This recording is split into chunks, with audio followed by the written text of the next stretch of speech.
ठीक है। तो आज के इस वीडियो में हम लोग बात करेंगे image formation by convex mirror, ठीक है, और प्रैक्टिकल करके भी देखेंगे, ठीक है। और फिर उसके बाद हम लोग इसका यूजेज भी देख लेंगे, यूजेज ऑफ कन्वेक्स मिरर, ठीक है।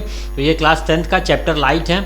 तो चलिए स्टार्ट करते हैं, ठीक है। तो चलिए देखते हैं यहाँ पे मैंने एक कॉन्वेक्स मिरर ले लिया है। अब कॉन्वेक्स मिरर का रिफ्लेक्टेड सरफेस कहाँ होता है? बाहर की ओर उठा हुआ होता है ना। तो देखिए इसका रिफ्लेक्टेड सरफेस क्या है? बाहर की ओर है, ठीक है। चलिए अब यहाँ पे इसको क्या बोलते थे? इस पॉइंट को पोल बोलते थे, ठीक है ना। मिड पॉइंट ऑफ अपर्चर बोलते थे, यानी पोल को, ठीक है। चलिए और यहाँ पे क्या होता था? फोकस होता था, और जितने डिस्टेंस पे पोल और फोकस का जो जितना डिस्टेंस है, सेम डिस्टेंस क्या होता है? फोकस और सेंटर ऑफ कर्वेचर का होता है, जिसे सी से डिनोट करते हैं। ये क्या होता है? इस पूरे स्फीयर का क्या होगा? सेंटर होता था, ठीक है। चलिए इसको सेंटर ऑफ कर्वेचर बोलते थे, ठीक है। अब देखिए यहाँ पे ऑब्जेक्ट को हम लोग कहाँ रखेंगे? इसमें सिर्फ दो ही केस होता है, जिसमें से हम पहला केस अभी देख रहे हैं। तो पहला केस क्या है? When object is at infinity, ठीक है ना। ऑब्जेक्ट को कहाँ रखेंगे हम लोग? इनफाइनाइट पे रखेंगे, यानी बहुत दूर। इस पोल से क्या रखेंगे? बहुत दूर, इसके पीछे, यानी मिरर के बहुत पीछे रखेंगे।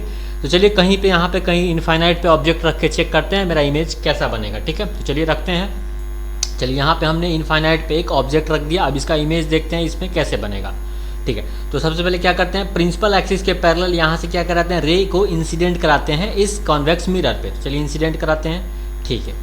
तो अब ये कैसे होकर रिफ्लेक्ट होगा? देखिए क्या है? प्रिंसिपल एक्सिस के पैरेलल है, इसको प्रिंसिपल एक्सिस बोलते थे। तो जब भी मैंने रे डायग्राम में बताया था, प्रिंसिपल एक्सिस के पैरेलल कोई भी रे इंसिडेंट हो तो कैसे होकर रिफ्लेक्ट होती है? फोकस के थ्रू। लेकिन इसका फोकस कहाँ है? अंदर है। तो ये क्या करेगा? बाहर से ही क्या हो जाएगा? ये रिफ्लेक्ट हो जाएगा। तो देखिए कैसे रिफ्लेक्ट होगा? ये ऐसे रिफ्लेक्ट होगा। लेकिन जब हम इसको पीछे की ओर बढ़ाएंगे तो ऐसा लगेगा कि ये फोकस से ही क्या हो रहा है? रिफ्लेक्ट हो रहा है। इसको पीछे बढ़ाते देखिए फोकस पे मिलेगा, ठीक है। ये समझ गए। चलिए और भी रे इंसिडेंट कराते हैं, एक और रे इंसिडेंट कराते हैं। चलिए तो ये भी क्या है? प्रिंसिपल एक्सिस के पैरेलल है। तो ये भी क्या होगा? फोकस के थ्रू ही, ऐसा लगेगा कि फोकस के थ्रू ही होके क्या हो रहा है? रिफ्लेक्ट हो रहा है। तो ये भी क्या हो जाएगा? ऐसे रिफ्लेक्ट हो जाएगा। और जब इसको पीछे बढ़ाएंगे तो ये क्या? फोकस पे मिलेगा, ठीक है। अच्छा और भी चलिए कलर चेंज कर लेते हैं। तो यहाँ पे एक और रे इंसिडेंट कराते हैं। तो ये भी कैसे रिफ्लेक्ट होगा? ये भी ऐसा लगेगा फोकस के थ्रू होके ही रिफ्लेक्ट हो रहा है। जब इस लाइन को पीछे जब बढ़ाएंगे तो ऐसा लगेगा फोकस पे क्या हो रहा है? मिल रहा है, ठीक है। तो फोकस के थ्रू होके क्या हो रहा है? ये रिफ्लेक्ट हो रहा है। तो हमारा इस ऑब्जेक्ट का इमेज कैसा बन रहा है? पॉइंट्स है, यानी डिमिनिश्ड बन रहा है। और कहाँ बन रहा है? दर्पण के पीछे बन रहा है, यानी बिहाइंड द मिरर बन रहा है ना। और बहुत छोटा बन रहा है, और वर्चुअल में इमेज बन रहा है। और कैसा बन रहा है? इरेक्ट बन रहा है, सीधे की डॉटेड लाइन से यहाँ पे पॉइंट मिल रहा है। जहाँ पे रे का कट करता है ना, वहीं पे क्या बनता है? इमेज बनता है ना। तो ये दर्पण के पीछे, यानी मिरर के पीछे बन रहा है ना। तो कैसा बनेगा? वर्चुअल इमेज बनेगा। तो कैसा कैसा इमेज बनेगा? चलिए यहाँ पे देखिए, behind the mirror at focus, दर्पण के पीछे बनेगा। कहाँ पे? फोकस पे इमेज बन रहा है ना इस ऑब्जेक्ट का, ठीक है। और कैसा बनेगा? और वर्चुअल एंड इरेक्ट बनेगा। वर्चुअल यानी आभासी, और इरेक्ट मतलब सीधा, ठीक है। चलिए और कैसा बनेगा? और हाईली डिमिनिश्ड बनेगा, यानी बहुत छोटा बनेगा। चलिए लिख देते हैं यहाँ पे, मच स्मॉलर देन ऑब्जेक्ट, यानी ऑब्जेक्ट से बहुत बहुत छोटा है। यहाँ क्या बनेगा? इसका इमेज बनेगा, ठीक है। तो इसको प्रैक्टिकल के थ्रू भी समझेंगे। तो पहले सेकेंड वाला केस भी हम लोग पहले देख लेते हैं, ठीक है। ठीक है, तो सेकेंड नंबर केस देखते हैं। सेकेंड नंबर केस में क्या है? When object is placed anywhere between pole and infinity, ठीक है। तो अब ऑब्जेक्ट को कहाँ रख सकेंगे हम? पोल और इन्फिनिटी के बीच में कहीं भी रख सकते हैं। इस प्रिंसिपल एक्सिस पे कहीं भी हम लोग रख के चेक करते हैं, ठीक है। चलिए कहीं भी यहाँ पे एक ऑब्जेक्ट रखते हैं। चलिए यहाँ पे हमने एक ऑब्जेक्ट रख दिया। अब रे इंसिडेंट करा के देखते हैं कि हमारा इमेज कैसे फॉर्म होगा, ठीक है। चलिए एक यहाँ से प्रिंसिपल एक्सिस के पैरेलल एक रे इंसिडेंट कराते हैं। चलिए यहाँ पे हमने एक रे इंसिडेंट करा दिया। अब ये कैसे होकर रिफ्लेक्ट होगा? ऑलवेज फोकस के थ्रू होके रिफ्लेक्ट होता हुआ हमें क्या प्रतीत होता है? तो चलिए ये कैसे रिफ्लेक्ट हो जाएगा? ये ऐसे रिफ्लेक्ट हो जाएगा। और जब इसको पीछे बढ़ाएंगे तो ये कहाँ पे मिलेगा? फोकस में ही मिलेगा, ठीक है। चलिए ये हो गया। एक और रे हम लोग इंसिडेंट करा दिए यहाँ पे। अब देखिए यहाँ पे एक और रे जब हमने इंसिडेंट कराया है, जब इस रे को जब हम आगे और बढ़ाएंगे तो देखिए हमें सेंटर ऑफ कर्वेचर पे मिलता हुआ प्रतीत होगा। देखिए ऐसा लगेगा जैसे ये रे सेंटर ऑफ कर्वेचर पे क्या हुआ है? इंसिडेंट हुआ है, ठीक है। तो जब भी कोई रे सेंटर ऑफ कर्वेचर पे इंसिडेंट होता है तो उसी के थ्रू होके क्या हो जाता है? रिफ्लेक्ट भी हो जाता है, ठीक है। तो जैसे आया है वैसे ही क्या हो जाएगा? ये रिफ्लेक्ट भी हो जाएगा। तो ये दोनों रे दर्पण के मिरर के पीछे हमें कहाँ कटता हुआ मिल रहा है? यहाँ पे दोनों रे क्या हो रहा है? एक दूसरे को कट कर रहा है। तो हमारे यहीं पे क्या हो जाएगा? इमेज फॉर्म हो जाएगा। और कैसा इमेज फॉर्म होगा? वर्चुअल इमेज, ठीक है। और कैसा होगा? इरेक्ट होगा। देखिए लेकिन क्या होगा? अब एकदम पॉइंट साइज तो नहीं मिल रहा है, लेकिन अभी भी क्या है? इमेज जो है इसका ऑब्जेक्ट से क्या है? छोटा है ना। ये अभी भी क्या है? इमेज से क्या, इमेज क्या है इसका? छोटा बन रहा है, ठीक है। तो चलिए इसका कैसा कैसा इमेज बनेगा देख लेते हैं। इसका इमेज बनेगा behind the mirror between P and F. देखिए मिरर के पीछे बन रहा है कहाँ? पी एंड एफ के बीच में बन रहा है, ठीक है। जब ऑब्जेक्ट हम इन्फिनिटी पे रखते हैं, ठीक है। चलिए और देख लेते हैं और कैसा इसका इमेज बनेगा। तो और इसका इमेज बनेगा आपको वर्चुअल और इरेक्ट बनेगा, मतलब सीधा। देखिए आभासी और कैसा बन रहा है, देखिए सीधा बन रहा है, ठीक है। देखिए वर्चुअल इमेज ऑलवेज क्या होता है, इरेक्ट ही बनता है, नहीं सीधा बनता है, ठीक है। और देख लेते हैं कैसा बनेगा, डिमनिश्ड बनेगा। देखिए इसके पहले वाले केस में क्या था, जब इन्फिनिटी पे हम लोग ऑब्जेक्ट रहता हाईली डिमनिश्ड बन रहा था, यानी पॉइंट साइज के इक्वल। लेकिन यहाँ पे क्या है, डिमनिश्ड बन रहा है, मतलब अभी क्या है, छोटा है, स्मॉलर देन द ऑब्जेक्ट बोल सकते हैं, ठीक है। तो ये हो गया इसका।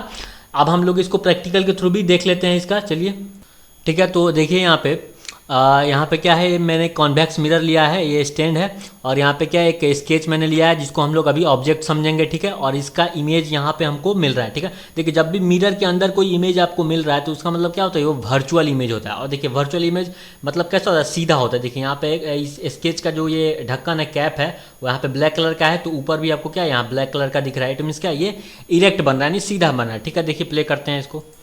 तो देखिए जब इसको पोल और इन्फिनिटी के बिटवीन कहीं भी रखेंगे, देखिए आगे भी बढ़ाएंगे तब भी क्या मिलेगा, ये स्मॉलर में ही मिल रहा है, मतलब ऑब्जेक्ट से क्या मिल रहा है, स्मॉलर देन ही इमेज मिल रहा है, ठीक है।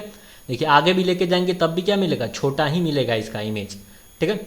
देख सकते हैं आप, देखिए और ये आगे लेके जा रहे हैं फिर भी क्या मिल रहा है, छोटा ही मिल रहा है। और ये स्केच का जो साइज है मिरर से डबल से भी ज़्यादा है, देख सकते हैं आप। देखिए इसका साइज जो है स्केच का मिरर से भी डबल है, लेकिन इसका इमेज क्या है, इसका इमेज पूरा ये आपको यहाँ पे मिल जा रहा है। इट मीन्स क्या मिल रहा है, स्मॉलर देन इमेज है किसका, ऑब्जेक्ट के थ्रू, ठीक है।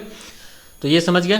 तो नेक्स्ट आगे देखते हैं, ठीक है। तो एक चीज़ और यहाँ पे मैं आपको बताना चाहूँगा, जैसे आप किसी भी मिरर को बिना टच किए कैसे बता सकते हैं, पहचान सकते हैं कि ये प्लेन मिरर है या कॉनकेव मिरर है या कन्वेक्स मिरर। देखिए अगर टच करके तो हम बता सकते हैं, जिसका सरफेस प्लेन हो वो प्लेन होता है, जिसका सरफेस क्या हो, रिफ्लेक्टेड सरफेस उठा हुआ वो कन्वेक्स मिरर होता है, जिसका रिफ्लेक्टेड सरफेस अंदर की ओर धंसा वो क्या होता है, कॉनकेव मिरर होता है। तो बिना टच किए आप कैसे बता सकते हैं। देखिए यहाँ पे मैंने एक प्लेन मिरर रखा हुआ है और ये सेंटर यानी बीच में जो है मैंने कॉनकेव मिरर रखा हुआ है, और यहाँ पे लास्ट में क्या है, कॉन्वेक्स मिरर है।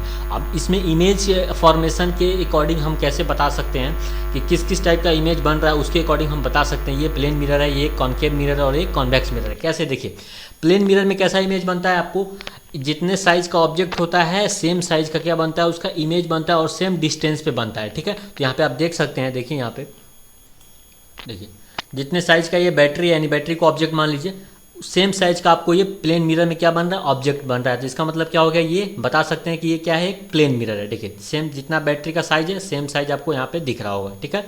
चलिए अब आ जाते हैं कॉनकेव मिरर में। कॉनकेव मिरर में क्या होता है, एक ही लास्ट केस हमने देखा था 6 नंबर केस, वहाँ पे इमेज कैसा बन रहा था, ऑब्जेक्ट के क्या बन रहा था, इनलार्ज बन रहा था। इमेज जो बन रहा था कैसा बन रहा था, इनलार्ज बन रहा था, यानी बहुत बड़ा बन रहा था। और वर्चुअल बन रहा था, तो ये भी क्या है, अंदर बन रहा है ना, तो ये वर्चुअल है, ठीक है। एक ही केस था कॉनकेव मिरर में। तो देखिए बैटरी का जितना साइज है उससे क्या बड़ा साइज का आपको यहाँ पे मिल रहा है इमेज, देखिए यहाँ पे। तो देखिए थोड़ा सा आपको थिक भी दिख रहा होगा, देखिए यहाँ पे सेम साइज था, यहाँ पे क्या बैटरी का साइज की थिक दिख रहा है, मोटा दिख रहा है ना। तो ये इससे का मतलब क्या हुआ, ये कॉनकेव मिरर है, ठीक है। देखिए अब आते हैं कॉन्वेक्स मिरर। देखिए जितना बड़ा ऑब्जेक्ट है उससे क्या बन रहा है, स्मॉलर देन क्या बन रहा है, इसका इमेज बन रहा है, यानी छोटा इमेज बन रहा है, ठीक है। और सब वर्चुअल बन रहा है और इरेक्ट बन रहा है सभी में, ठीक है। तो इससे पता लगा सकते हैं कि ये कॉन्वेक्स मिरर है, ये कॉनकेव मिरर और ये प्लेन मिरर है, ठीक है। ठीक है, तो अब हम लोग देखते हैं यूजेज ऑफ कॉन्वेक्स मिरर, ठीक है। तो कॉन्वेक्स मिरर का जो यूज होता है वो हम लोग rear view mirror for vehicles के लिए हम लोग इसका यूज करते हैं। जो गाड़ी का जो ड्राइवर के बगल में जो ये मिरर लगा रहता है ना, वो क्या होता है, कॉन्वेक्स मिरर होता है, ठीक है। तो आखिर बात आती है कॉन्वेक्स मिरर ही क्यों यूज करते हैं, प्लेन मिरर भी तो यूज कर सकते हैं, हाँ कर सकते हैं, लेकिन ज़्यादा बेटर होता है कन्वेक्स मिरर। कैसे उसको समझिए। देखिए प्लेन मिरर क्या होता है, जिसके सरफेस क्या हो, प्लेन हो, है ना, जिसका सरफेस क्या हो, प्लेन हो, उसको प्लेन मिरर बोलते हैं। तो यहाँ पे इस प्लेन मिरर का जो विजुअल फील्ड है वो कितना डिग्री का होता है, 180 डिग्री का होता है। ये कितना डिग्री का एंगल बना रहा है, विजुअल फील्ड इसका कितना हो गया, 180 डिग्री का होता है, ठीक है। अच्छा, यहाँ पे इसी चीज़ को, इसी प्लेन मिरर को अगर हम लोग बेंड कर दें इस टाइप का, ठीक है, तो ये क्या बन जाता है, कन्वेक्स मिरर बन जाता है, ठीक है ना। कन्वेक्स मिरर क्या होता है, जिसका रिफ्लेक्टेड सरफेस बाहर की ओर उठा हुआ है। तो देखिए इसका बेंड कर दिए तो इसका रिफ्लेक्टेड सरफेस क्या है, बाहर की ओर उठा हुआ है। अब इसका जो विजुअल फील्ड है ना, वो ये जो विजुअल फील्ड है ना, वो क्या हो गया, 180 डिग्री से ज़्यादा हो गया है, ठीक है ना। जिसके कारण ये क्या है, बहुत ज़्यादा यानी दूर तक की ऑब्जेक्ट को क्या कर सकता है, इसका इमेज यहाँ पे आप देख सकते हैं इस मिरर में, ठीक है ना। इसीलिए क्या होता है, प्लेन मिरर का यूज नहीं किया करके हम लोग कॉन्वेक्स मिरर का यूज करते हैं, क्योंकि इसका जो फील्ड ऑफ व्यू है ना वो ज़्यादा हो जाता है as compare to plane mirror, ठीक है। ये क्या हो गया, 180 डिग्री से इसका विजुअल फील्ड क्या होता है, ज़्यादा होता है। समझ लीजिए कि 200 डिग्री होगा या फिर 210 डिग्री होगा, है ना, ठीक है। और भी इसका यूज कहाँ किया जाता है, सॉफ्ट सिक्योरिटी मिरर में भी इसका यूज किया जाता है, या फिर ट्रैफिक मिरर जो होता है ना उसमें भी इसका यूज किया जाता है, ये देख सकते हैं आप। ठीक है, तो ये रहा आज का वीडियो। तो आई होप आपको ये वीडियो पसंद आया होगा। तो मिलेंगे नेक्स्ट वीडियो में, तब तक पढ़ते रहिए, खुश रहिए।